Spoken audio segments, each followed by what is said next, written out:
ಎಲ್ಲರಿಗೂ ನಮಸ್ಕಾರ. ನನ್ನ ಈ ಬೋಳು ಸುವರ್ಣ ಚಾನಲಲ್ಲಿ ನೀವು ಅನೇಕ ಬಗೆಯ ನೀರು ದೋಸೆಗಳನ್ನು ನೋಡಿರುವಿರಿ.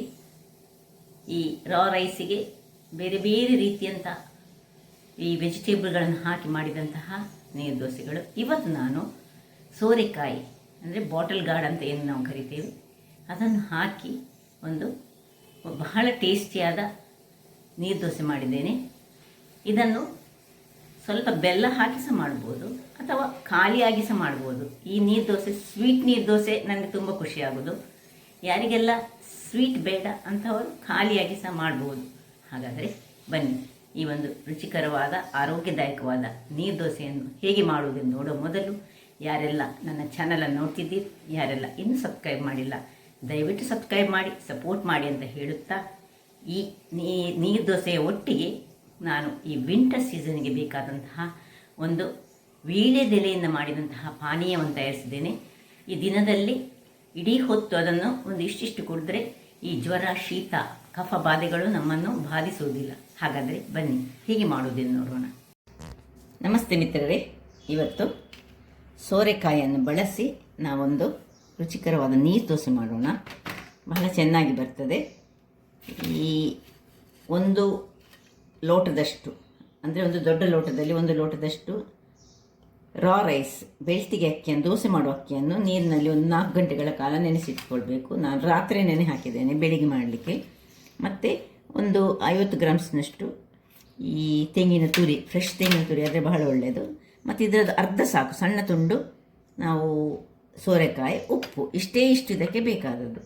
ಇದನ್ನೀಗ ಮಾಡೋ ಮೊದಲು ನಾನೊಂದು ಇವತ್ತು ವಿಂಟರಲ್ಲಿ ಈಗ ವಿಂಟರ್ ಡ್ರಿಂಕ್ ಒಂದು ರೆಡಿ ಮಾಡ್ತಾ ಇದ್ದೇನೆ. ಬಹಳ ಒಂದು 2 ಲೋಟೆ ನೀರನ್ನು ನಾವು ಬಿಸಿ ಮಾಡಲಿಕ್ಕೆ ಇಟ್ಟುಕೊಂಡು ಅದನ್ನು ಬಿಸಿ ಆಗ್ತಾ ಇರಲಿ.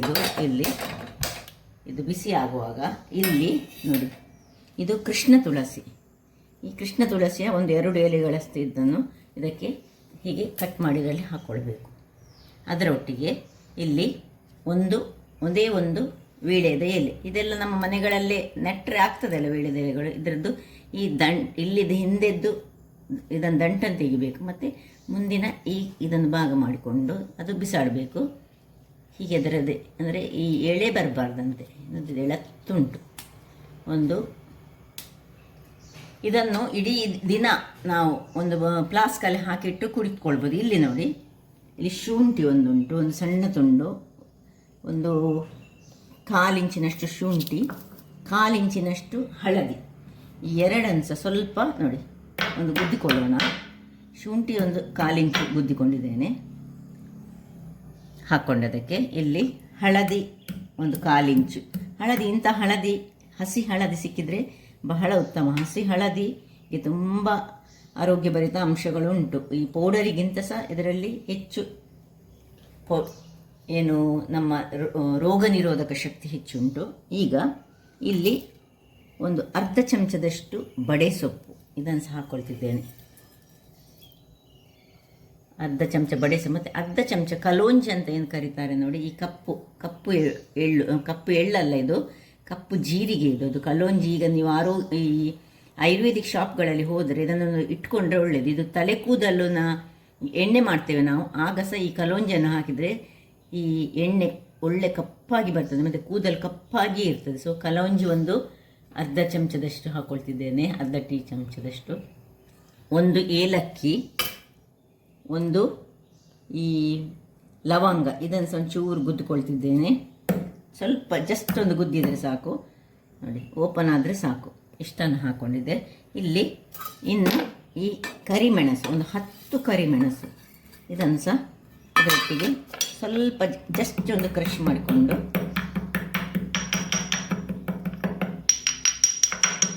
ಇಷ್ಟನ್ನು ಹಾಕ್ಕೊಂಡು ಒಂದು ಒಳ್ಳೆ ಕುದಿ ತೆಗೆದುಕೊಳ್ಳೋಣ. ಇದಕ್ಕೊಂದು ಮುಚ್ಚಳವನ್ನು ಮುಚ್ಚಿಕೊಳ್ತೇನೆ.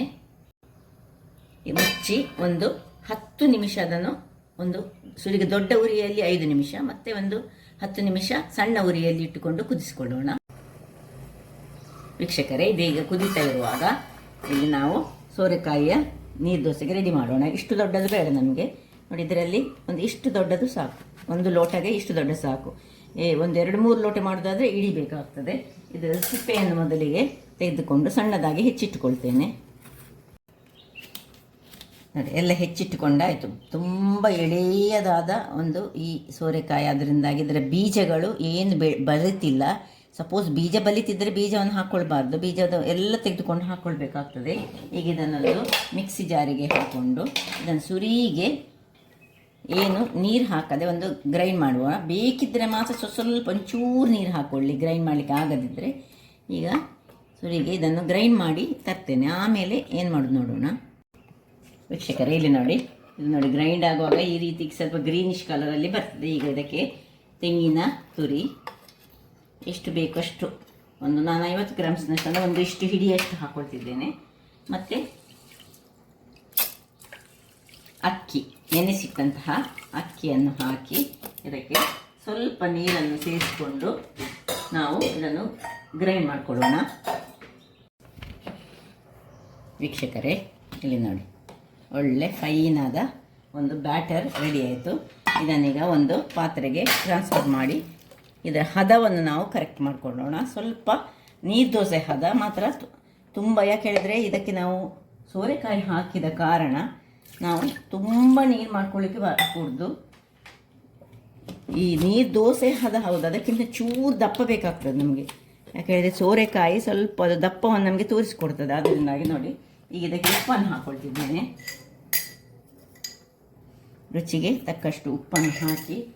ವೀಕ್ಷಕರೇ, ಇಲ್ಲಿ ನೋಡಿ, ಹದ ಸ್ವಲ್ಪ ದಪ್ಪ ಇರಬೇಕು ನೀರು ದೋಸೆಗಿಂತ ಹೇಳಿದರೆ ನಾನು ಸ್ವಲ್ಪ ನೀರು ಹಾಕ್ಕೊಳ್ತಿದ್ದೇನೆ. ಇದೀಗ ಇಲ್ಲಿ ನೋಡಿ, ನಮ್ಮ ವಿಂಟರ್ನ ಡ್ರಿಂಕ್ ರೆಡಿ ಆಯಿತು. ಇದೀಗ 2 ಲೋಟ ಹಾಕಿದ್ದು 1.5 ಲೋಟದಷ್ಟು ಆಗಿದೆ. ಇದನ್ನೀಗ ಪಕ್ಕಕ್ಕಿಟ್ಟು ಇದರಲ್ಲಿರೋ ವಸ್ತುಗಳೆಲ್ಲ ಸೆಡಿಮೆಂಟ್ ಆಗಲಿಕ್ಕೆ ಇದನ್ನು ಇಟ್ಕೊಳ್ಳೋಣ. ಸ್ವಲ್ಪ ತಣ್ಣಗೆ ಸಹ ಆಗಬೇಕು, ಸ್ವಲ್ಪ ಓಪನ್ ಇಟ್ಟುಕೊಂಡು ಹಾಗೆ ಇರಲಿ. ಅಷ್ಟೊತ್ತಿಗೆ ಇಲ್ಲಿ ನಾವು ಈ ಕಾವಲಿಯನ್ನು ಇಟ್ಕೊಂಡು ಕಾವಲಿ ಬಿಸಿ ಆಗಲಿ. ಇದನ್ನು ಮತ್ತೆ ಯಾವ ರೀತಿಯಲ್ಲಿ ಕುಡಿಬೇಕು, ಸೆಡಿಮೆಂಟ್ ಆದ ಮೇಲೆ ಇಡೀ ದಿನದಲ್ಲಿ ಕುಡಿಯುವಂಥದ್ದು, ಇದು ಸ್ವಲ್ಪ ಕುಡಿಯುವಂಥದ್ದು. ಈಗ ಹಾಗೆ ಇರಲಿ ಅದು. ವೀಕ್ಷಕರೇ, ಕಾವಲಿ ಬಿಸಿಯಾಗಿದೆ. ಸ್ವಲ್ಪ ಎಣ್ಣೆಯನ್ನು ನಾವು ಗ್ರೀಸ್ ಮಾಡಿಕೊಳ್ಳೋಣ. ಬ್ರಷ್ ಇದ್ದರೆ ಬ್ರಷಲ್ಲಿ ಹಾಕ್ಕೊಳ್ಳಿ. ಇನ್ನೀಗ ಇದನ್ನು ಚೆನ್ನಾಗಿ ಹೀಗೆ ಕಲಡಿಸಿಕೊಂಡು ಹೀಗೆ ನೀರು ದೋಸೆ ಹಾಕ್ತೇವೆ ನೋಡಿ, ಅದೇ ರೀತಿಯಲ್ಲಿ ಸ್ವಲ್ಪ ದಪ್ಪದಲ್ಲಿ ಬರ್ತದೆ.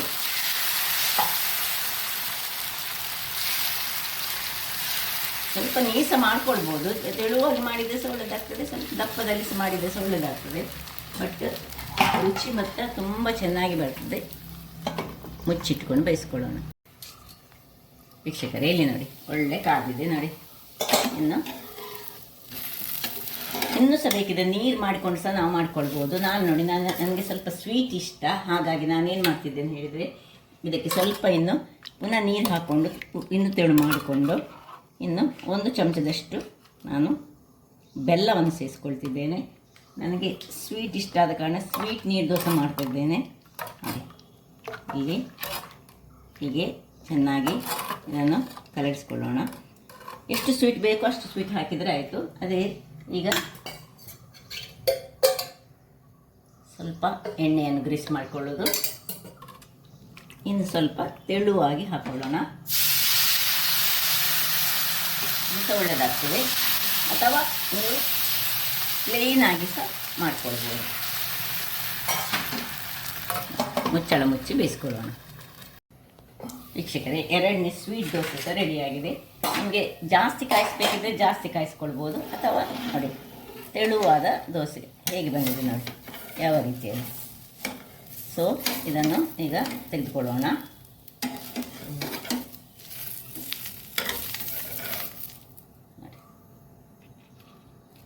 ಇದೇ ರೀತಿ ಉಳಿದ ದೋಸೆಗಳನ್ನು ಮಾಡಿಕೊಳ್ಳೋಣ. ವೀಕ್ಷಕರೇ, ನೋಡಿ, ನಮ್ಮ ವಿಂಟರ್ ಡ್ರಿಂಕ್ ಸಹ ಇದು ರೆಡಿಯಾಗಿದೆ.